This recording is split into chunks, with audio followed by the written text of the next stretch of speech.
रहँदाखेरि कोरोना पीडितलाई रातभरि रहँदाखेरि हामीलाई पक्राउ गर्यो। पक्राउ गरेर हामीलाई 8 दिन थुनामा राख्यो। 8 दिन थुनामा राखिसके पछाडि यो फेसबुक पेजबाट सबै नागरिकले सुविधा पाए, सबै नागरिकले कुराकानी बुझे भनेपछि मेरो आधिकारिक फेसबुक पेज प्रहरीले नै बन्द गराइदिएको छ। तर अहिले छोटो समयमा अर्को पेज बनाएका छौँ आधिकारिक, र यो पेज अहिलेको जुन पेज हो यो पेज हो। यसलाई सबैले लाइक गरिदिनु। अब हामी विषयवस्तुतिर जाउँ। नेपाल गरिब भयो, गरिब भयो, कसरी गरिब भयो भन्ने कुरा पहिला कुरा हामीले बुझ्न यो जरुरी छ। नेपाल गरिब कसरी भयो भन्ने कुरालाई पहिला हामीले सबैले बुझ्न जरुरी छ। नेपाल गरिब कसरी भयो, यसलाई हामीले के गर्छौँ भन्ने कुरा बुझ्न पहिला त हामी गरिब भयौँ कसरी।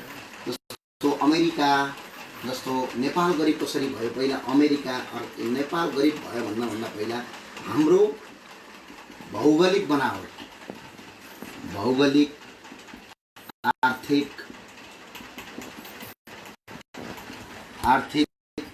राजनीतिक र भौगोलिक, यी तीनटा चिजले कुनै पनि विश्वका देशहरू विकासको अगाडि पाटोमा बढ्छन्। पहिलो पाटो भनेको त्यसको भौगोलिक बनावट कस्तो छ, त्यसले पनि विकासमा असर पार्छ।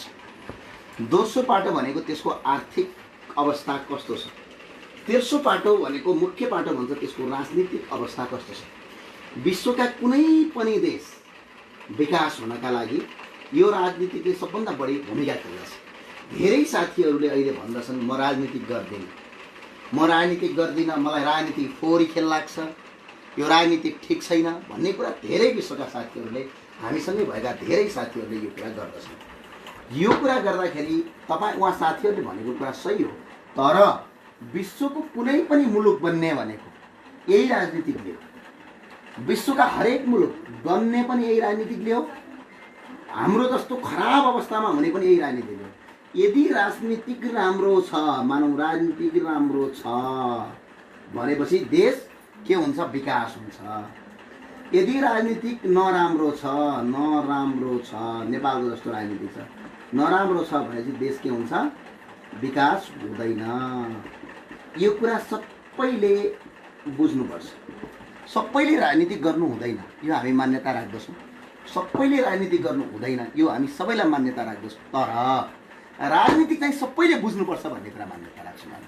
राजनीति नबुझ्ने, म बुझ्दिनँ, मलाई मतलब छैन भन्ने हिसाबले यदि कोही जानुहुन्छ भने यसले तपाईलाई मात्र होइन कि तपाईको आउने पिँढीलाई, तपाईको विकासलाई, तपाईको चेतनालाई सबैलाई असर पार्दछ। म पहिला यी तीनवटा कुराले, पहिला भौगोलिक बनावट के छ, आर्थिक बनावट के छ, राजनीतिक के छ, योभन्दा पहिला म राजनीतिकको हिसाबमा गएँ। राजनीतिक अब यहाँ हेर्नुहोस्, यो राजनीतिक भनेको कस्तो हुन्छ भने विकास गर्ने काम पनि यही राजनीतिकको हुन्छ, अल्प विकास पार्ने पनि यही राजनीतिको कुरा हुन्छ। तर अब यो राजनीतिज्ञ म अब तपाईँ 3-4वटा कुराहरू गर्छु है तपाईँलाई। यो कुरा कसैलाई भन्न खोजिएको होइन, तपाईँ सबै साथीहरूलाई मैले बुझाउन खोजेको। यहाँ राजनीतिज्ञ छ, यो राजनीतिज्ञ छ। अब म असरको कुरा गर्छु। यो राजनीतिज्ञ छ। यहाँ सेलिब्रेटी छ, ब्रेटी छ। ओके, यो सेलिब्रेटी छ। अब यतापट्टि गएर के छ, पत्रकार छ है।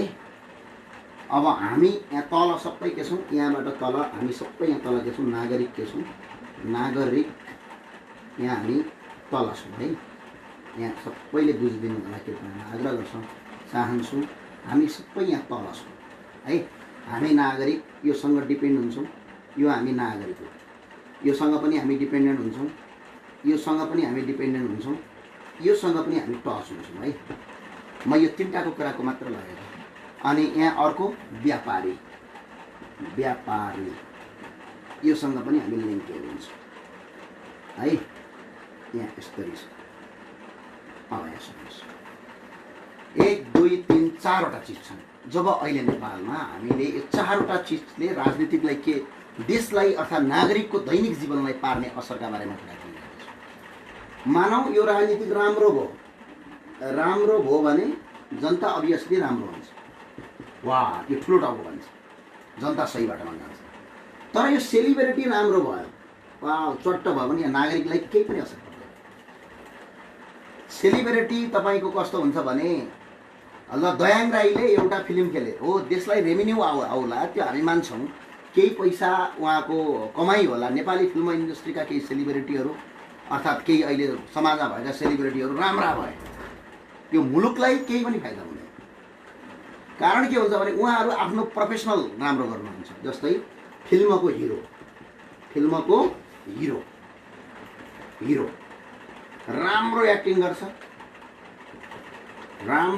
गर्छन् फिल्मको हिरोले। उहाँले राम्रो एक्टिङ गर्नुभयो, टक्क गर्नुभयो, उहाँ राम्रो हुनुहुन्छ भने पछाडि उहाँ मात्रै राम्रो हुने। तर यो नागरिकलाई केही पनि असर पर्दैन, किनकि उहाँको दैनिक जीवन नागरिकसँग सिर्फ पैसा कमाउनका लागि जोडिएको हुन्छ। सिर्फ केका लागि जोडिएको हुन्छ? जस्तै यो फिल्म एउटा बन्यो भने त्यो फिल्मबाट आउने इन्कमले केही मान्छेलाई रोजगारी होला, केही मान्छेलाई, तर देश परिवर्तन हुँदैन, मुलुक परिवर्तन हुँदैन, मान्छेको दैनिक जीवन कहिल्यै पनि परिवर्तन हुँदैन। बुझ्नुभयो? यो कुरा सबैले बुझ्यो हुन्छ। तर आज यो नेपालमा धेरै हामीलाई के छ भने सेलिब्रिटीहरू नै यो देशको तपाईँको राष्ट्रपति बन्दा भइदिए अथवा ऊ बन्दा भइदिए, तर सेलिब्रिटी सिर्फ आफ्नो कामका लागि जानिन्छन्। जस्तै उदाहरणको लागि एउटा फिल्म खेल्ने मान्छेले फिल्म मात्रै खेल्छ, उसले फिल्म खेल्छ, फिल्म इन्डस्ट्री बन्छ, इन्डस्ट्रीमा तपाईँको पैसा आउँछ, तर त्यसले गर्दाखेरि आम नागरिकलाई प्रत्यक्ष रूपमा असर पर्दैन। अप्रत्यक्ष रूपमा असर पर्छ, हेर्नुहोस्, अप्रत्यक्ष रूपमा असर नपर्ने तर प्रत्यक्ष रूपमा असर पर्दैन। तर यो राजनीतिज्ञको चाहिँ प्रत्यक्ष असर पर्छ। यो राजनीतिज्ञको नागरिकसँग सबैभन्दा बढी लिङ्केज र प्रत्यक्ष असर पर्ने राजनीतिज्ञको। म तपाईँलाई आग्रह गर्न चाहन्छु, मानव यो राजनीतिज्ञले आज एउटा राजनीतिक डिसिजन कुनै पनि देशको विकास गर्नलाई र कुनै पनि देशको विनाश गर्नलाई यही राजनीतिको आवश्यकता हुन्छ। यदि राम्रो राजनीतिक भयो भने त्यो देश विकास हुन्छ, यदि राजनीतिक राम्रो भयो भने त्यो देश विकास हुन्छ, यदि राजनीतिक राम्रो भएन भने त्यो देश के हुन्छ? विनाश हुन्छ। उदाहरणका लागि अब यो राजनीतिज्ञ छन्, 3-4 जना मान्छे बसेका छन्, मानव एकजना मान्छे यहाँ मान्छे बस्छ। अब यिनीहरूले यो राजनीतिज्ञले के बनाउने हो? पोलिसी बनाउने हो। तर सेलिब्रिटीले पोलिसी बनाउँछ? बनाउँदैन। पोलिसी बनाउने, पोलिसी बनायो यो सेलिब्रिटीले, पोलिसी बनाउँछ, राजनीतिज्ञले पोलिसी बनाउँछ।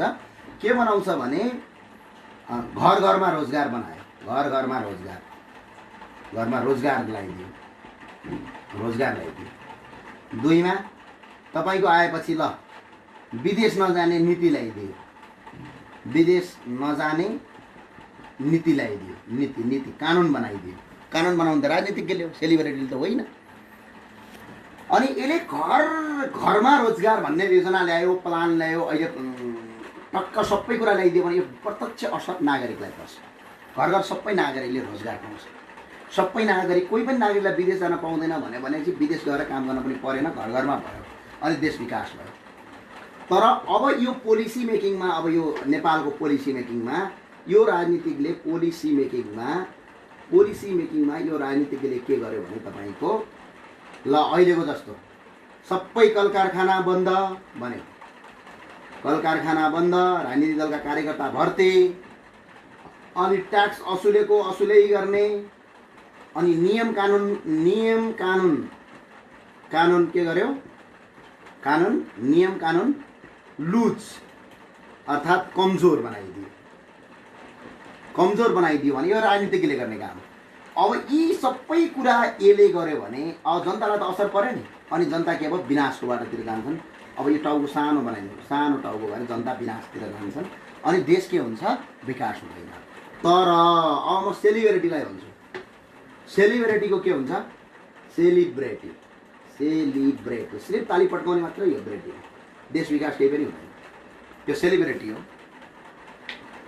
सेलिब्रिटीले के गर्नुहुन्छ? उहाँले केही काम गर्नुहुन्छ, सानसाना कामहरू, जस्तै उद्धारको काम, यसले गर्दाखेरि केही नागरिकले सुविधा पाउँछन्, तर नेपालका सबैले पाउँदैन। अनि उद्धारको काम गर्छन् सेलिब्रिटीले कहीँ, अर्थात् राम्रो कुराको सूचना प्रवाह गर्छन्, राम्रो कुराका सूचना प्रवाह गरे भने केही नागरिकलाई चेतनशील बन्छन्। तर नागरिकको दैनिक जीवन उकास्नका लागि र यो देश विकास गर्नका लागि उहाँहरूको त्यति धेरै सेलिब्रिटीको भूमिका हुँदैन। यो कुरो नेपालमा अहिले धेरै कम मान्छेलाई थाहा छ। धेरै मान्छे सबै सेलिब्रेटीले कहिले पनि गाली खाँदैन थाहा छ, एकाध कहिले काहीँ गाली खाँदैन, किनकि जनतासँग त्यसको प्रत्यक्ष केही असरै हुँदैन। वाही गर्ने चिज भनेकै सेलिब्रेटी, तर त्यो सेलिब्रेटीले गर्दाखेरि मुलुक विकास चाहिँ हुने होइन। केही मान्छेलाई सुविधावाला उद्धार गरेको, तर उसले पोलिसी बनाउने होइन नि त सेलिब्रेटी। देशको पोलिसी बनाउने, देशको भिजन बनाउने, देशको नीति बनाउने, कानुन बनाउने। तर यो राजनीतिकले सबैभन्दा बढी गाली खान्छ। ऊ मर्नलाई पनि मार्नलाई पनि मान्छे तयार पारेर बसिरहेको हुन्छ, तर सबैभन्दा बढी गाली खाने, सबैभन्दा तपाईँ राम्रो काम गरे भने सबैभन्दा बढी स्यालेरी खाने हो, राम्रो काम गरेपछि। नराम्रो काम गरे भने सबभन्दा बढी गाली खाने हो, र राम्रो काम गर्दा गर्दै पनि यसको विरोध गर्न नेपाली कसैले पनि छोड्दैन। नेपालको कुनै पनि मान्छेले छोड्दैन, हरेक दिन विरोध गर्छ। सबैभन्दा बढी पीडामा भएको व्यक्ति भनेको राजनीतिज्ञ हो, र सबभन्दा गाह्रो काम पनि राजनीतिज्ञ हो। त्यो भएको हुँदाखेरि हामीले आग्रह के गर्छौँ भने यो कारणले गर्दाखेरि तपाईँको राजनीतिज्ञ र सेलिब्रेटीमा आकाश पाताल फरक छ। यदि हामीले कोही सेलिब्रेटीले यो मुलुक विकास गर्छ भनेर यदि सोध्छौँ भने त्यो मान्छे यसमा आउनुपर्छ, राजनीतिज्ञमा आउनुपर्छ। किनभने सेलिब्रेटी भएर मुलुक चल्ने होइन, यो कुरा सबैले बुझ्न जरुरी छ। तर सेलिब्रेटीले फेरि राम्रो काम गर्यो भने समाजमा केही राम्रो काम हुन्छ, केही उद्धारका कामहरू हुन्छन्। तर यसले गर्दा पोलिसी बनाउने, पोलिसी मेकिङ गर्ने भन्ने कुरा हुँदैन। मैले राजनीतिज्ञ र यो कारण किनभने देश विकास गर्नका लागि असर पर्ने कुरासँग मैले हजुरहरूलाई जोडिरहेको छु। कतिपय साथीहरूलाई यो कुरा मन नपर्न पनि सक्छ, तर वास्तविकता यही हो है, वास्तविकता यही हो। अब अर्को कुरा हामी गर्न चाहन्छौँ पत्रकार। अब यहाँ म पत्रकारको कुरा गर्छु। पत्रकार, यहाँ पत्रकारहरू हुन्छ, पत्रकारलाई चौथो अङ्ग हो भन्छ, चौथो अङ्ग हो भन्छ। माफ गर्नु होला, अलिकति पत्रकारलाई चौथो अङ्ग हो भन्छ। यो चौथो अङ्ग भनेर पत्रकारलाई किन भनिएको त भन्दाखेरि यस्तो हुन्छ, नेपालको अहिलेको कार्यविधि अनुसार यस्तो प्रकारले भनेको हुन्छ, पत्रकारको भूमिका यो देश बनाउनका लागि यो कुराहरू छन्। चट्ट पारेर यहाँ न्यायपालिका, यहाँ कार्यपालिका, ओके। अब न्यायपालिका, कार्यपालिका र व्यवस्थापिका, यहाँ यति चिज हाम्रो नेपालको कानुनले दिएको छ। यी तीनवटा चिजले यो देशको सिस्टम चल्ने पुरै। न्याय कार्यपालिकाको प्रमुख अहिले नेपालमा प्रधानमन्त्री हुन्छ, अर्थात् राष्ट्र प्रधानमन्त्री हुन्छ, कार्यकारी, यहाँभन्दा माथि राष्ट्रपति हुन्छ। न्यायपालिकामा प्रधान न्यायाधीश हुन्छ, न्यायाधीश रहने चलन छ। व्यवस्थापिकाको सभामुख हुन्छ। म भन्छु अब विधिको शासन भनेर हामी कसरी कराएको तपाईँहरूले सबैले हेर्नु भएको छ, सबैले सुन्नु भएको छ भने यो विधिको शासन भनेको के हो त भन्ने कुरा तपाईँहरूले बुझ्नु जरुरी छ। म तपाईँलाई आग्रह गर्छु, विधिको शासन भनेको कार्यपालिकाको काम न्यायपालिकाले नगर्ने, न्यायपालिका व्यवस्थापिकाको काम न्यायपालिकाले, मतलब यिनीहरू सेपरेटली गर्ने, कसैले कसैलाई हस्तक्षेप नगर्ने, आफ्नो काम आफ्नो ठाउँमा गर्ने भनेर कार्यपालिका, न्यायपालिका र व्यवस्थापिका बनाइएको छ। तर अहिलेको अवस्थामा र अहिलेको सिर्जनामा तपाईँको के रहन्छ भने यो अहिलेको जसरी राजनीतिक चलिरहेको छ नेपालमा, यो राजनीतिकले के गरिदियो भने पछाडि अघि नै भने नि राजनीति खराब भएपछि मुलुक खराब हुन्छ भन्नाको कारण हो। यो राजनीति खराब हुँदाखेरि के भन्छ भने कार्यपालिकाको प्रधानमन्त्रीले न्यायपालिकाको न्यायाधीश नियुक्त गरिदिन्छ। अब यो सभामुख फेरि यो कार्यपालिका पनि प्रधानमन्त्रीबाट आएको हुन्छ, यो त व्यवस्थापिकाबाट आएको प्रधानमन्त्री। अनि यहाँ उसका पार्टीका केही नेताहरू, कार्यकर्ताहरू या व्यवस्थापिका संसदमा बसेका हुन्छन्, सांसदहरू, माननीयहरू सबै पार्टीका हुन्छन्। अनि यसले गरेको निर्णय जहिले पनि जस्तो गलत निर्णय भए पनि यदि यहाँ बहुमत छ भने व्यवस्थापिकाले केही पनि सुन्दैन। तर यी सबै चिज एकअर्कासँग तपाईँको एउटैले चलाए जस्तो भएको छ नेपालको इतिहासमा। अहिले न्याय परिषदबाट न्यायाधीश नियुक्ति गर्छ, त्यो प्रधानमन्त्री तथा न्याय परिषदले गर्छ। न्याय परिषदमा तपाईँको स्वयं कानुन मन्त्री सल्लाह सदस्य रहने प्रचलन छ नेपालमा सर्वस्व। त्यो भएको हुँदाखेरि यहाँ तपाईँको न्यायाधीश नियुक्तिदेखि लिएर सबै पार्टीका कार्यकर्ता नियुक्ति गर्छ। यो सबै गर्यो भनेपछि एकजना नागरिक यहाँ तल बसेको छ, ल एकजना नागरिक भयो, यति ठुलो आँखा गरेको, यसलाई अन्याय पर्यो। यसमाथि अन्याय कसले गर्यो? एकजना कार्यकर्ताले अन्याय गर्यो। यहाँ यो यस्तो दारी पालेको यसलाई छुरा रोपिदियो, मानौ यो अन्यायमा पर्यो। अब यो मान्छे अन्याय पर्यो भने जाने कहाँ हो? पहिला कार्यपालिकामा जाने हो। कार्यपालिकामा को बसेको छ?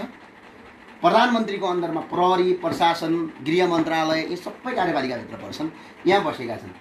अब यसलाई यो हान्ने मान्छे व्यवस्थापिकाको हो। मतलब यो सांसद भवनको सांसदको मान्छे र सांसद नै हो, यो मान्छे त व्यवस्थापिकाको हो। अनि यसले हान्दाखेरि अब यहाँ जाँदाखेरि अब व्यवस्थापिकाको मान्छे भने चाहिँ यो त नेताको मान्छे हो। अब यहाँ कार्यपालिकामा प्रधानमन्त्री छन्, प्रधानमन्त्री व्यवस्थापिकासँग डाइरेक्ट छन्। अनि प्रधानमन्त्रीले के गर्छन्, आफ्नो मान्छे भनेर यसलाई ढाकछोप गरिदिन्छ। न्यायपालिकाभित्र प्रहरी प्रशासनले मुद्दा नलिने, बेला बेला नागरिकका मुद्दा दर्ता नगराउने, निर्मला हत्याकाण्डका दोषी अहिलेसम्म पत्ता नलगाउने, यो सबै काम भनेको प्रधानमन्त्रीको संरक्षणमा हुन्छ। नेपालमा कार्यपालिकाको संरक्षणमा, व्यवस्थापिकाको संरक्षणमा हुन्छ।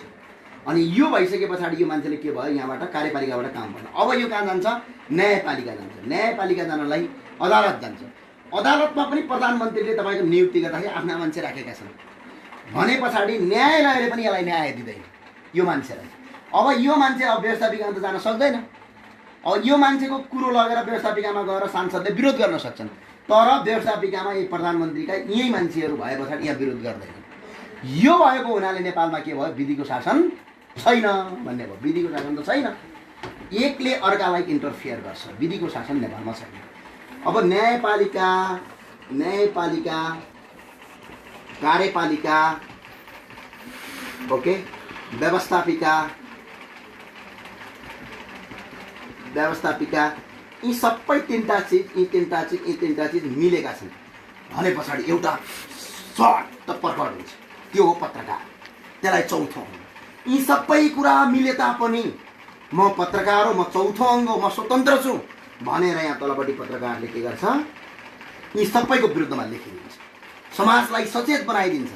सचेत बनायो भने समाजले व्यवस्थापिकालाई कल गर्छन्, तिमीहरू माननीय सांसदज्यूहरू हो, यस्तो काम भएको त संसदमा कुरा उठाएर प्रधानमन्त्री र न्यायपालिकामा दबाब दिन सुरु गर्नुहोस् भन्छ।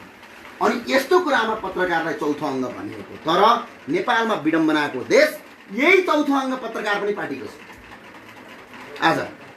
त्यो भएर यो देश विकास नहुनुको, मान्छेले न्याय नपाउनुको सबभन्दा ठुलो कारण भनेकै यो पत्रकारबाट। राज्यको चौथो अङ्ग पत्रकार पनि पार्टीको कार्यकर्ताहरू अथवा एनजिओका कार्यकर्ताहरू, एमएफसीका कार्यकर्ता, त्यसको कार्यकर्ता भएपछि यसले विकास गर्न दिँदैन।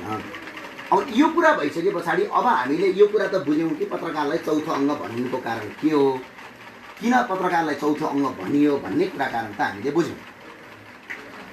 अब त्यस पछाडि के रहन्छ भने आदरणीय मेरा साथीहरू, अब पत्रकारले देशमा पार्ने असरका बारेमा कुरा गर्दैछ। अब नागरिक यहाँ तल बसेका छन् है, अघि नै मैले यहाँ मेटेँ, सरी माफ पाऊँ, यहाँ नागरिक बसेका छन्, यहाँ नागरिक यस्तरी यहाँ नागरिक बसेका छन् है। यहाँ नागरिक बस्यो भने अब यहाँ सुन्नुहोस्, पत्रकार यहाँ बसेका छन्। पत्रकारले यहाँ के गर्छ, तपाईँको समाचार लेख्छ, दुई कुरा आफ्नो ओपिनियन राख्छ, आफ्नो सुझाव पनि राख्छ, ओपिनियन राख्छ। यसले गर्दा समाचार आयो, नागरिक सञ्चित भए, यसले गर्दा नागरिकलाई फाइदा भयो। अनि यसले के गर्यो, सुझाव दियो, सुझाव दिएपछि नागरिकले यसको सुझावबाट धेरै कुरा बुझे, नागरिकमा असर पर्यो। तर देश विकास त हुँदैन, किनभने पत्रकारले पोलिसी त बनाउने होइन नि। पोलिसी बनाउने, त्यसको भिजन बनाउने, नीति बनाउने, नियम बनाउने, कानुन बनाउने काम त पत्रकारको होइन। उसले दबाब सिर्जना गर्न सक्छ, तर बनाउने काम पत्रकारको। अनि के भयो, पत्रकारले इन्डाइरेक्टली नागरिकलाई असर पार्छ, तर देश विकास गर्नमा जति राजनीतिज्ञको हात हुन्छ त्यसको 10% मात्र हुन्छ। त्यो भएर राजनीतिज्ञको, मैले यो कुरा किन गरिरहेको छु भने धेरै साथीहरूले अघि भन्नुभयो कि तपाईँको राजनीतिज्ञ, व्यापारीको कुरा गर्नुहुन्छ। व्यापारीले ट्याक्स पेड गर्छ, ट्याक्स पेड गरेर भने राज्य चल्छ, राज्य चल्यो भने हस्पिटल कलेजहरू सबै बन्छन्, रोडहरू बन्छन्, अनि नागरिकले के गर्छन्, सुविधा पाउँछन्। तर यसले व्यापारीले कहिले पनि पोलिसी मेकिङमा असर पार्दैन। नेपाल सङ्घीय गणतन्त्रमा जाने कि, राजतन्त्रमा जाने कि, लोकतन्त्रमा जाने कि, नेपालको कर नीति कसो हुने, नेपालको भिजन कसो हुने, नेपालको तपाईँको गृह मन्त्रालयको तपाईँको नीति कस्तो बनाउने, सजाय कुन दिने, कानुन कुन बनाउने, देश विकास गर्नका लागि ठुला फन्डहरू कसरी ल्याउने, राज्यको सम्पत्तिको प्रयोग कसरी गर्ने, नागरिकलाई बेरोजगारीबाट कसरी उठाउने, यी सबै काम कहिले पनि व्यापारीले गर्दैन। यो सबै नीति नियम बनाउने काम कसको हुन्छ, राजनीतिज्ञको हुन्छ। त्यही भएर मैले अघि नै सबै साथीहरूलाई के आग्रह गरेँ भने हामी सबैले के भन्छ, मुलुक बनाउने र मुलुक बिगार्ने भनेकै राजनीतिज्ञ। यदि मुलुक कसैले बनाउँछ भनेपछि राजनीतिज्ञ भन्दा बाहिरको मान्छेले बनाउँदैन। यो ध्रुव सत्य कुरा हो। हामीलाई राजनीतिज्ञ मन पर्दैन। हामी ती राजनीतिज्ञलाई तपाईँको खबरदारी गरिरहेका छौँ। राजनीतिक सुध्रियोस् भनेर हाम्रो आन्दोलन हो। हामीले त्यत्तिकै गरेका होइनौँ। नत्र हामी पनि एउटा टेलिभिजनमा जान्थ्यौँ, एउटा पत्रिका समाउँथ्यौँ, युट्युब समाउँथ्यौँ, बेसरी चित्रौँ। त्यसरी होइन। के चिजहरू परिवर्तन गर्नुपर्छ, राजनीतिकलाई सुधार्नुपर्छ, राजनीतिक सही बाटोमा जानुपर्छ। मुलुक आमूल परिवर्तन हुनका लागि राजनीतिको सबभन्दा ठुलो हात हुन्छ। यदि राजनीतिक राम्रो भयो भनेपछि Singapore Malaysia, Japan, America, Europe जस्ता देशहरू बन्छन्। यदि राजनीति गलत भयो भने नेपाल, कम्बोडिया, यी साउथ अफ्रिकाका ठुला यी आतङ्ककारी राष्ट्र पाकिस्तान जस्ता देशहरू बन्छन्। यो राजनीतिको सबभन्दा ठुलो भूमिका हुन्छ कुनै पनि मुलुक बनाउनका लागि। नेपाल गरिब कसरी हो भन्ने शीर्षकमा छ। यो राजनीतिको यहाँ असर पर्छ। अब यो कुरा गरिसके पछाडि मैले अघि नै भने अब भौगोलिक अवस्था कस्तो छ नेपालको भौगोलिक अवस्था कस्तो छ, भौगोलिक अवस्थाले पार्ने असर। हाम्रो देश ल्यान्डलक कन्ट्री हो। हाम्रो देशमा समुद्र छैन। हाम्रो देशमा समुद्र छैन। हाम्रो देशमा समुद्र छैन। हाम्रो देश भनेको ल्यान्डलक कन्ट्री हो। हाम्रो देशमा समुद्र छैन। अब ल्यान्डलक कन्ट्री भइसके पछाडि हामीले अन्तर्राष्ट्रिय जगतमा अन्तर्राष्ट्रिय व्यापार गर्नका लागि, अन्तर्राष्ट्रिय स्तरमा जानका लागि हामीले ह्युज अफ सामान, धेरैभन्दा धेरै सामानहरू क्यारिङ गर्नका लागि, अर्थात् नेपालमा उत्पादन भएको अलैँचीहरू, नेपालको चियाहरू, भोलि नेपालमा र मेटेरियल बन्ला, कपासहरू लगायत ऊनहरू, जडीबुटीहरू, यो विश्वका धेरै देशमा पुर्याउनका लागि समुद्र चाहिन्छ। समुद्र नभएपछि के अवस्था हुन्छ? हामीले ती देशहरूमा सजिलैसँग सामान आयात र निर्यात गर्न सक्दैनौँ। भौगोलिक कारणले गर्दाखेरि हामीलाई अप्ठ्यारो परेको छ। यसको मतलब भौगोलिक कारणले भूपरिवेष्ट तथा ल्यान्डलक हुने बित्तिकै, भूपरिष्ठ देश हुने बित्तिकै देश अविकसित हुन्छ भन्ने कुरा छैन। हाम्रो देशको जियोग्राफीलाई हेरेर देशको विकास गर्नुपर्छ। जस्तै हाम्रो देशको विकास ट्रान्सपोर्टेसनको लागि अर्थात् यातायात अर्थात् सडक, हामी अहिले कुरा गर्छौँ सडक बनेन। हाम्रो देशको भौगोलिक अवस्था हेर्यो भने चाहिँ सडक 2-3वटा भन्दा बढी बनाउन मिल्दैन है। हाम्रो देशको भौगोलिक अवस्थालाई हेर्ने हो भने हाम्रो देशमा जति हामीले सडक खन्छौँ, अहिले जसरी पनि हामीले तपाईँको माटो भुच्के गरिरहेका छौँ, ठुला डाँडा काँडाहरू फोरेर सडक बनाइरहेका छौँ, हामीले गाउँका बस्तीका माथि पहिरो जाने सडक बनाएका छौँ र त्यो सडकको कारणले गर्दाखेरि धेरैभन्दा धेरै पहिरो जान्छ। अत्याधिक ज्यादा पहिरो गएर मान्छेको धन र जनको क्षति हुन्छ। हाम्रो देशको भौगोलिक अवस्था भन्दाखेरि यातायातमा सबभन्दा राम्रो भनेको केबल कार हो। केबल कार सबभन्दा सस्तो, सबभन्दा सजिलो र सबभन्दा सहज हाम्रो देशको केबल कार। यदि यो देशको cable car station by station गरेर यदि केबल कार चलाउने हो भने सडक खन्ने टोटल बजेट जति हुन्छ त्यहाँभन्दा बढी बजेट केबल कारले उठाउन सक्छ। सजिलैसँग एक ठाउँबाट अर्को ठाउँमा हामी पुग्न सक्छौँ। हाम्रो वन जङ्गल पनि मासिँदैन, हामी बाढी पहिरोमा पनि पर्दैनौँ, अनि देशको प्राकृतिक स्रोत र साधन दुईटै बच्छ। यो सबभन्दा राम्रो कुरा केबल कार। नेपालको भौगोलिक अवस्था हेर्ने हो भने विकासका लागि बाटोभन्दा केबल कारले ज्यादा तपाईँको सहज र सजिलो स्थिति पार्न सक्छ। उदाहरणका लागि मानौँ तपाईँको एउटा ट्रक, एक ट्रक सामान ल हेर्नुहोस् है, एक ट्रक यति ठुलो ट्रक छ ल, मानौँ यो ट्रकले 3000 केजी र 5000 केजी महेन्द्रनगरबाट कहाँ जानु छ? महेन्द्रनगरबाट, जस्तो तराईमा सडक हुनु राम्रो कुरा हो, तर पहाडी अवस्थाको कुरा गर्दैछौँ। महेन्द्रनगरबाट यो 500 केजी सामान ल्याएर काठमाडौँ आउनुहोस्। ओके, म तपाईँको कस्टिङ निकाल्दैछु है। काठमाडौँ आउनुहोस्, 500 केजी 5000 केजी बोकेर महेन्द्रनगरबाट एउटा ट्रक काठमाडौँ आउनलाई करिब 1.5 डेज लाग्छ। अहिले ट्रक आउँदाखेरि करिब 1 देखि 2 दिन लाउँछ। 500 केजी ल्याउँदाखेरि 2 दिन लाउँछ। यहाँ 500 करिब तपाईँको 600 किलोमिटर टाढा छ, करिब 600 किलोमिटर टाढा छ। अब यहाँ 5000 केजी ल्याउनका लागि हामीले यहाँ केबल कारको स्थापना गरेर महेन्द्रनगर टु काठमाडौँ हामीले केबल कार यसरी जोइन गर्यौँ भने यो 600 किलोमिटरको सडक धेरैभन्दा धेरै पऱ्यो भने 300 किलोमिटर हुन्छ, किलोमिटर पनि घट्छ। अब 300 किलोमिटर सडकबाट आउँदाखेरि एउटा केबल कारले बोक्ने, एउटा केबल कारले लमानौ तपाईँको 1000 केजी बोक्छ। 1000 त के बोल्नु, बढी केजी बोक्छ हेर्नुहोस् केबल कारहरू। 1000 केजी बोक्छ लमानमा, 1000 केजी बोक्छ। एउटा केबल कारले 1000 केजी बोक्यो भने 5 वटा केबल कार चाहियो, 5 वटा केबल कार। अब यो केबल कारहरू तपाईँको धेरैभन्दा धेरै लाग्यो भने यहाँ 2 दिन लाग्छ भने यी 1 दिनमा आइपुग्छ, 1 दिन। अब यसले 2 दिनमा गर्ने त्यो पेट्रोलको खर्च र यसले 1 दिनमा गर्ने खर्च, यो खर्च के पर्न आउँछ, सस्तो पर्न आउँछ। अब यसका लागि हामीले त बाटो बनाउनु पर्छ, ट्रान्सपोर्टेसन ठुलो ठुलो बाटो बनाउनु पर्यो, सडक बनाउनु पर्यो, पहिरो जान्छ, दुनियाँ जान्छ। यो जो बाटो खन्ने कस्टिङले केबल कारका पोलहरू बनाउन तपाईँको यो बाटोभन्दा सस्तो पर्न जान्छ। यो हिसाबले नेपाललाई तपाईँको जियोग्राफिकल हिसाबले हामीलाई यो किसिमका अवस्थाहरू सिर्जना गरियो भने नेपाललाई सहजै र सजिलै भौगोलिक हिसाबले विकास गर्न सकिन्छ। अब अर्को कुरा भनेको हाम्रो रिभर साइडहरू छ, रिभर साइडहरू छ। रिभर साइडमा प्रधानमन्त्रीले अघिल्लो पटक के भन्नुभयो भने पानी जहाज ल्याउँछु भन्नुभयो। ओके, सुन, प्रधानमन्त्रीले रिभर साइडमा अघिल्लो पटक पानी जहाज ल्याउँछु भन्नुभयो। तर रिभर साइड जति पनि हाम्रो नदी छ त्यो नदीमा पानी जहाज होइन कि सानो किसिमको एउटा जहाज आवश्यक छ जो तराईका नदीहरू। तर हामीले नदीको बाटो कहिले पनि गरेका छैनौँ। जस्तै माथिबाट कर्णाली नदी बग्छ, अब यो कर्णाली नदी सकियो, यताबाट रापत्ती बस्छ यसरी। अब यहाँ कर्णाली नदीको बेसलाई बनाएर कर्णाली नदी, अब यताबाट भेरी बग्छ, भेरी।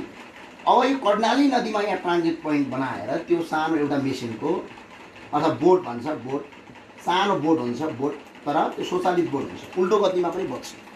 कर्णाली नदीको बेगसँगै माथि बगेर उसले यतातिर गर्नुपर्ने काम अथवा नदीको बिचमा यदि ठुल्ठुला ढुङ्गाहरू छन् भने बमसम हानेर पड्काएर हुन्छ कि के गरेर हुन्छ, यसलाई समथर बनाउन सकिन्छ। यसलाई समथर बनाउन यदि सकियो भने यहाँ कर्णाली नदीको साइडबाट जाने त्यो जुम्लाको सडकभन्दा कर्णाली नदीबाट जाँदाखेरि मान्छेलाई सहज र सजिलो हुन्छ।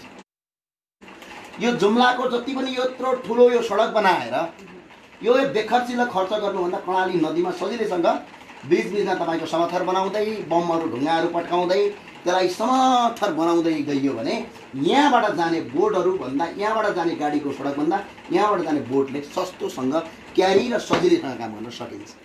तर यतातिर हाम्रो कहिल्यै पनि ध्यान दिएन। हामीले त सिर्फ पाकिस्तानमा के भइराखेको छ, इन्डियामा के भयो, विदेशमा के भयो, त्यो हिसाबले भौगोलिक बनावटसँग यो देशको आर्थिक नीतिहरू, यो देशको पोलिसीहरू, यो देशको भिजनहरू त्यहाँ प्राप्त भएको देखिँदैन। अब यहाँबाट कर्णाली नदीबाट गरेपछि यो सडकसँग जोड्नुभन्दा यो नदीबाट बग्ने एउटा सानो बोटले, जुन बोट तपाईँको इलेक्ट्रिकल बोटले, जुन बोट तपाईँको डिजेलबाट चल्छ या पेट्रोलबाट चल्छ, यसले यहाँबाट जान्छ। अब यहाँबाट भेरी नदी आउँछ, यो भेरी नदीमा पनि कहाँसम्म जाने त्यहाँसम्म जान सक्छ।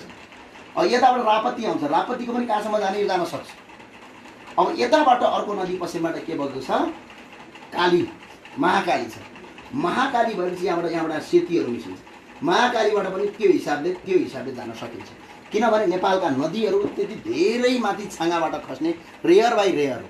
प्रायः जस्तो बिचमा कहीँ ढुङ्गा होला, कहीँ अलिकति खाल्डो होला, तपाईँ त्यो ढुङ्गाहरूले गर्दा हल्का हो, नत्र भने सजिलैसँग नेपालका उसमा बोट गर्न सकिन्छ। अब पूर्वमा जाने हो भने, मध्यमा आउने हो भने नारायणी छ। नारायणी नदीबाट तल नारायणको चितवनबाट सिधैसँग ट्रान्सपोर्ट गरेर पोखरा पनि पोखरा पुग्न नसकिएला त्यो नदी उताबाट नारायणीका सहायक नदीहरू छन्, त्यो सहायक नदीमा सजिलैसँग यो बोटबाट मान्छे पुग्न सक्छ। जो यो सडक बनाउने खर्चभन्दा यो बिचबिचमा यसको तपाईँको ग्यापिङलाई मिलाउने खर्चले सजिलो र सहज हुन्छ। एउटा हामी पानीको बहावहरू छ। अब यताबाट पश्चिममा के छ, कोशी नदी छ। कोशी नदीका पनि ब्रान्च नदीहरू छन्, ब्रान्चहरू छन्, यहाँबाट सजिलैसँग जान्छन्, जो अहिले कोशीमा यो कुरा प्रयोग गरिसकेका छ, प्रणालीमा पनि अलिअलि प्रयोग गरेका छ, तर यता नारायणीमा पनि प्रयोग गर्न सुरु गरिसकेका छ। यस्तो किसिमले यो देशलाई सजिलै सबभन्दा कस्ट कम, किनभने खर्च कममा विकास सजिलै गर्न सकिन्छ। तर यस्तो किसिमका योजनाहरू आजसम्म न राजाले ल्याए, न राणाले ल्याए, न पञ्चेले ल्याए, न यहाँ अहिलेका गणतन्त्रवादीले कहीँ कतै पनि यस्ता किसिमका योजनाहरू ल्याएको देखिँदैन। त्यो भयो भन्दाखेरि हाम्रो विकास भनेकै रोड खन्नु, अरू केही पनि छैन। सडक खन्नु, पहिरो ल्याउनु, यही नै विकास हो भन्ने कुरा भइसक्यो। यो विकास होइन, नेपालको कन्टेक्स्टमा यो विनाश हो। सडक बन्नुपर्छ, सडक बन्ने होइन, एक किसिमका सडकहरू बन्नु पऱ्यो। जस्तो तराईको महेन्द्र राजमार्गलाई ठुलो बनाउन सकिन्छ, पूर्व पश्चिमको राजमार्गलाई।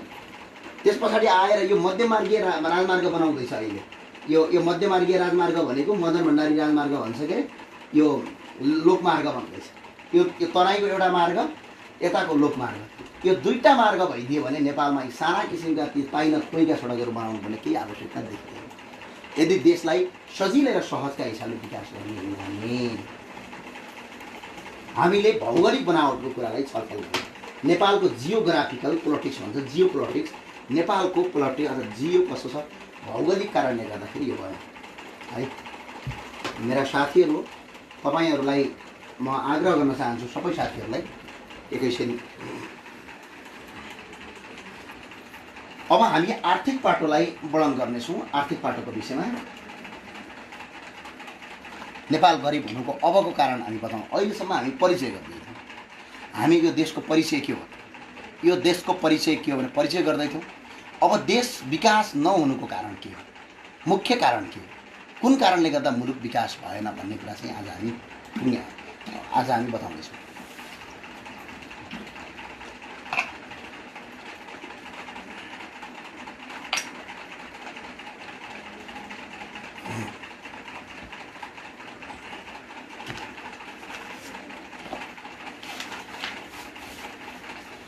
अब यहाँ सुन्नुहोस्, म तपाईँलाई आजको नेपाल कसरी गरिब हो भन्ने कुरा हो आजको। एकैछिन हामीलाई एउटा कुरा हामी सबैले के बुझ्न जरुरी छ भने आर्थिक भन्छ, इकोनोमिक्स। आर्थिक भन्छ, यो देशको विकासको सबभन्दा पहिलो निर्माण। अर्थतन्त्र भने देशको सबभन्दा पहिलो निर्माण। यो मेरुदण्डलाई अगाडि बढाउनका लागि यसलाई माथिबाट कन्ट्रोल गराउने पोलिसी हुन्छ। पहिला त हामी नेपालको आर्थिक स्थिति के छ, नेपालको आर्थिक पाटो के हो, यो आर्थिक के छ भन्ने कुरालाई पहिला नेपाल मिक्स इकोनोमी हो। बुझ्नुभयो? यसको मतलब मिश्रित अर्थव्यवस्था छ नेपालमा।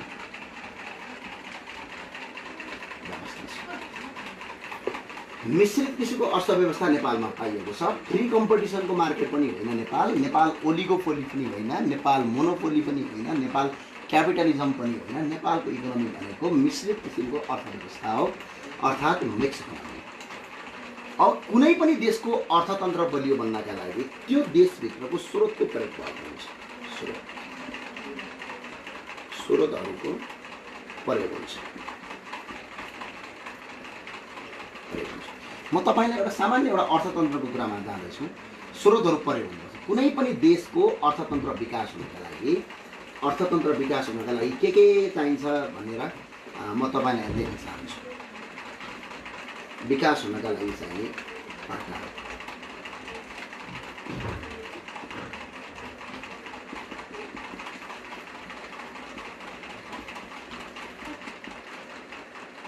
विकास हुनका लागि चाहिने टुल्सहरू भन्छ, अर्थात् के भन्छ लाइक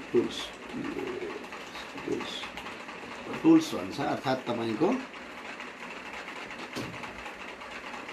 पङ्क्तिहरू भने बुदाहरू भन्नुहोस्, बुदाहरू। अब एक नम्बरमा के चाहिन्छ? स्रोतहरूको प्रयोग।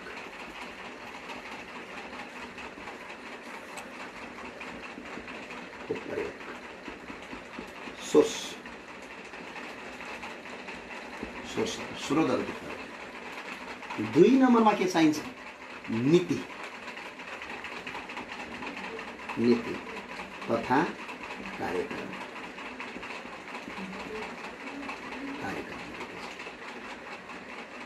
तीन नम्बरमा के चाहिन्छ? बाहिरी वातावरण।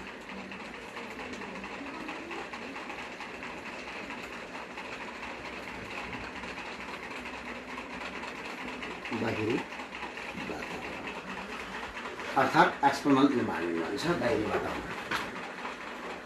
अब यसलाई 4 नम्बरमा के चाहिन्छ हजुरको? स्रोतहरूको प्रयोग, नीति तथा कार्यक्रम, बाहिरी वातावरण। अनि अर्को कुरा के चाहियो? अरू पनि धेरै कुराहरू हुन्छन् नि, मैले जति कुरा मलाई थाहा छ त्यो कुरा भन्ने हो, अरू कुरा तपाईँले थप्न पनि सक्नुहुन्छ। बाहिरी वातावरण, नीति तथा कार्यक्रम, तपाईँको आएर स्रोतहरूको प्रयोग, बाहिरी वातावरण र सम्बन्ध चाहिन्छ।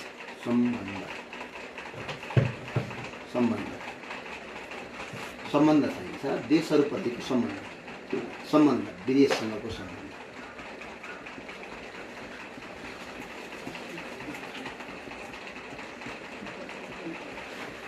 यो चाहिन्छ है।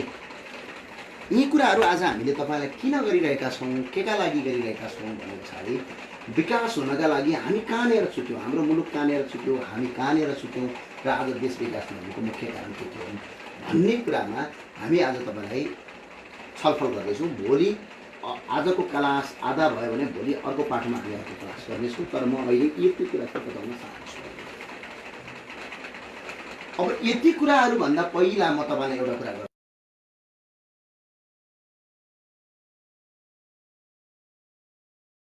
धेरै देशका अर्थव्यवस्थाहरू, धेरै देशका तपाईँको नियम कानुनहरू, अर्थात् धेरै देशमा तपाईँको यो डस्टर कसरी बन्छ, अर्थात् सामान कसरी बन्छ, अर्थात् के प्रोसेस हुन्छ भन्दाखेरि पहिला हेर्नुहोस्, यहाँ इनपुट हुन्छ, इनपुट अर्थात् र मेटेरियल पहिला, त्यसपछि प्रोसेसिङ हुन्छ, अर्थात् यसलाई म्यानुफ्याक्चरिङ भन्छ है।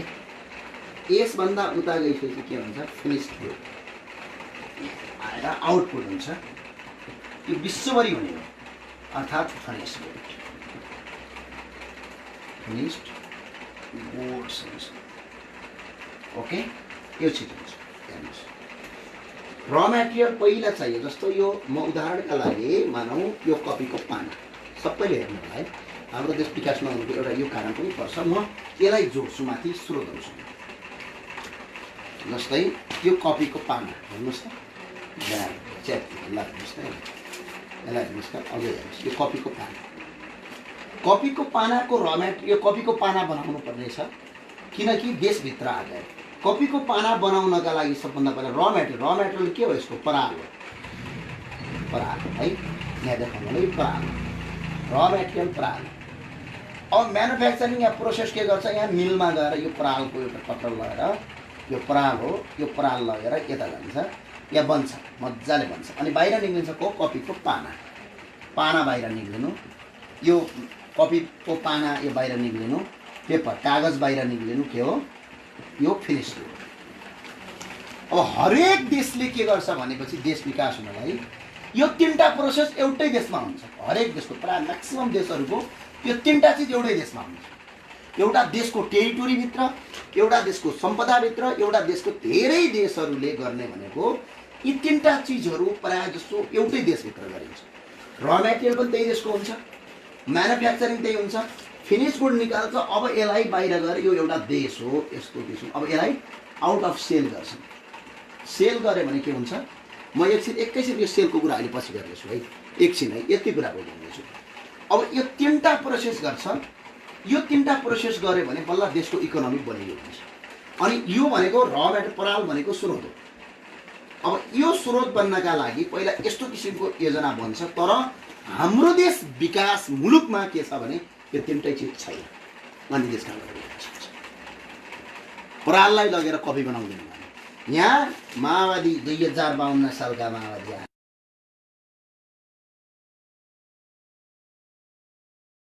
यहाँ 48 सालमा रामशरण महत डाक्टर विश्वकै विद्वानहरू हुनुहुन्छ, उहाँ ओल्डको विद्वान हुनुहुन्छ रामशरण महत र डाक्टर महेश कुमार आचार्यले नेपालका यी सबै कम्पनीहरू बन्द गराइदिए।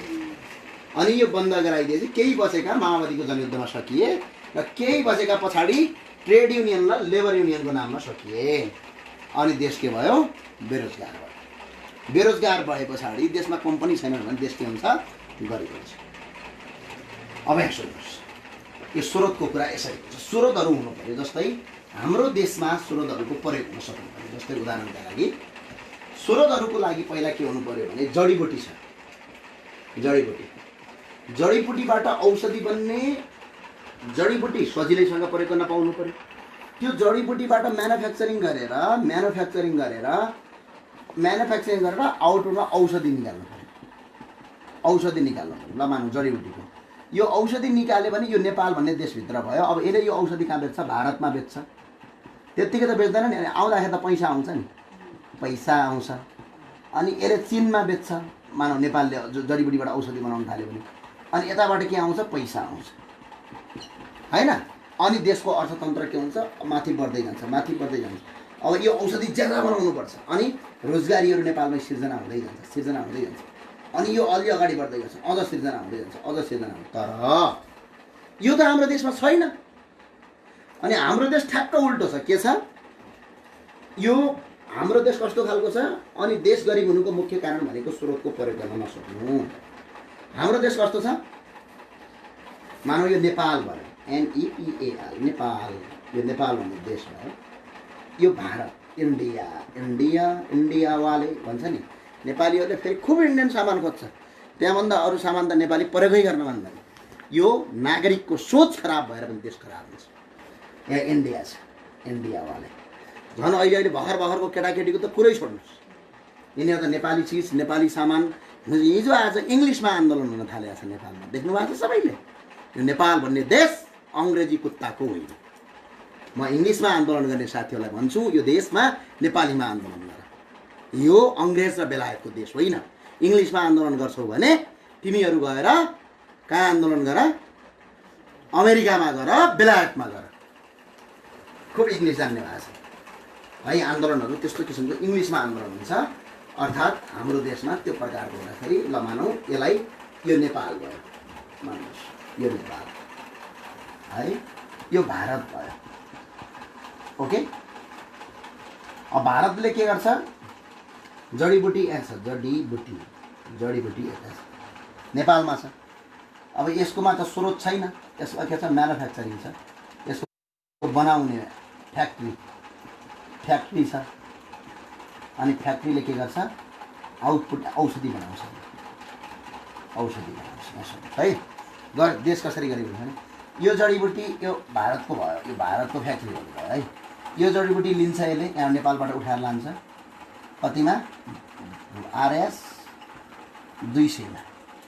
अनि फ्याक्ट्री भन्छ, औषधि भन्छ, ट्याब्लेट भन्छ। यो औषधि बन्यो, अनि त्यो औषधि स्वाट पारेको आउँछ नेपाल आउँछ। यताबाट नेपाल आयो नि, कति आउँछ? RS 2000 त्यसमा आयो नि। अनि यहाँ नेपालले किन्छ औषधि। नेपालमा त औषधि त्यत्तिकै आउँछ। नेपालमा भएको पैसा के हुन्छ? स्वाट यहाँ जान्छ। अनि पैसा यहाँ गयो भने के भयो? देश के भयो? अब यताबाट औषधि यताबाट आयो, RS 2000 कता गयो? उता भारत गयो। अनि उता भारतमा गएपछि त पैसा पायो, उसको देशको अर्थतन्त्र यस्तो भयो। हाम्रो देशको अर्थतन्त्र यस्तो भयो, तल भयो। यो घट्यो, यो बढ्यो। अब यहाँ औषधिको म्यानुफ्याक्चरिङ भएपछि त यहाँ कामदार पहिला एकजना राखेको थियो, फाइदा हुँदै गयो। फेरि अर्को कामदार थप्यो, फेरि फाइदा भयो, अर्को कामदार थप्यो। अनि मान्छेले के भयो? रोजगारी पनि पायो। अनि यताबाट पैसा दिँदै नेपाललाई मार्केट बनाएर लुट्नसम्म लुट्यो। हाम्रो देश झन्झन गयो। यो झन् जति तल गयो त्यति यो माथि जान्छ, यो जति तल गयो यो त्यति माथि जान्छ। अनि यसरी यो मुलुक आज धराशायी भयो। अनि हामी चाहिँ सिर्फ नारा लाउँछौँ, अरू केही पनि गर्दैन होइन। यसरी यो देश धराशायी भयो। हेर्नुहोस्, अब अर्को कुरा म तपाईँलाई के जोड्न गइरहेको छु भने यसो अब जस्तो तपाईँको म एउटा कुरो स्रोतहरूको प्रयोग यसरी हुन्छ। अब म भोलि विकास हुनलाई के चाहिने त भन्ने कुरा म भोलिको क्लासमा बताउँछु। आज चाहिँ के हाम्रो कमजोरी भयो भन्ने कुरा बताउन गइरहेको छु। भोलि हामी अर्थव्यवस्थालाई, हाम्रो नेपालको इकोनोमीलाई पनि हामी भोलि डिस्क्राइब बनाउने गर्छौँ भनेको। अब यहाँ कस्तो अर्को कुरा भयो, जस्तै धेरै मान्छेले करोडौँ पैसा कमाउँछ। देशको सर्कल यो नेपाल भन्ने देश हो, नेपाल हाम्रो देश हो है। यस्तो किसिमको छ। अब यो नेपाल भन्ने देशमा राम भन्ने एउटा उद्योगपति छ। यसले RS कति गरेर 4000 रुपियाँ कमायो हो। यो राम भन्ने छ 4000 कमायो। अब यो 4000 रुपियाँ त उसले खाने होइन, गपागप खाने त होइन। उसले लगेर यो पैसा के गर्छ कि त यसले खर्च गर्छ यो नेपालभित्रै गर्नु पऱ्यो क्या। यो नेपालको परिपरि यो घेराबन्दी नेपाल हो है, यो घेराबन्दी सम्झिनु, यो घेरा नेपालको बोर्डर मतलब सिमाना हो। सिमानाभित्रको र सिमाना बाहिरको कुरा गर्दैछु। देश कसरी गरिब हुन्छ र कसरी धनी। अब यसले यहाँ खर्च गर्छ, ल यहाँ मान्नुहोस् यहाँ तपाईँको खर्च गर्यो। खर्च गर्नेले पैसा के गर्छ, यसले टक्क लगेर यहाँ ब्याङ्कमा जम्मा गर्छ। यसले त पैसा पायो, ब्याङ्कमा जम्मा गर्यो मानौ। अब यो ब्याङ्कले फेरि के गर्छ, त्यो पैसा त आफूले खाने त होइन, ब्याङ्कले गम नोट निल्ने त होइन। अनि ब्याङ्कले यहाँ यो पैसा लगानी गर्छ। लगानी कहाँ गर्छ, बाटो बनाउनेमा लगानी गर्छ, जलविद्युतमा लगानी गर्छ। अनि यहाँ बाटो बन्यो, जलविद्युत बन्यो भने के हुन्छ, यहाँ रोजगारी सिर्जना हुन्छ, टक्क यहाँ रोजगारी सिर्जना हुन्छ। अब हेर्नुहोस् 4000 कमायो, तर त्यसले खर्च गर्यो। खर्च गरिसकेपछि त्यो खर्च गरेको मान्छेले लगेर ब्याङ्कमा जम्मा गर्यो। ब्याङ्कमा जम्मा गरेपछि यता आयो, यता आइसकेपछि फेरि यसले के गर्यो, यता गएर रोजगार पायो। फेरि यसले पैसा आरएस कति लैहाल्यो, 4000 ज्यादा लगिसक्यो। अब यसो हेर्नुहोस् त तपाईँ, म यो अलि एकछिन यसलाई म राम्रो हिसाबले बनाउन चाहन्छु। आज सबैले बुझुन् यो कुरा है, मेरो आग्रह। जस्तै मानौँ न यो राम भयो, योसँग आरएस 4000 छ। म देशभित्र र देशभन्दा बाहिरको कुरा गर्दैछु है। यो 4000 रुपैयाँ भयो। यो 4000 रुपैयाँ योसँग छ। यो सिङ्गल यो देश हो है, यो सिमाना देश हो है। म तपाईँलाई देशको यो नेपाल भन्ने देशको यो सिमाना हो। यहाँभन्दा बाहिर यो सिमाना हो है, सिमाना भन्दाखेरि है सही हो। यो रामले 4000 रुपैयाँ कमायो।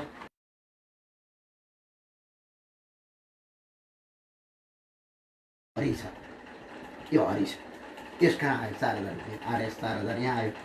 यसले कपडा किनेर एउटा कपडा लगिसक्यो है।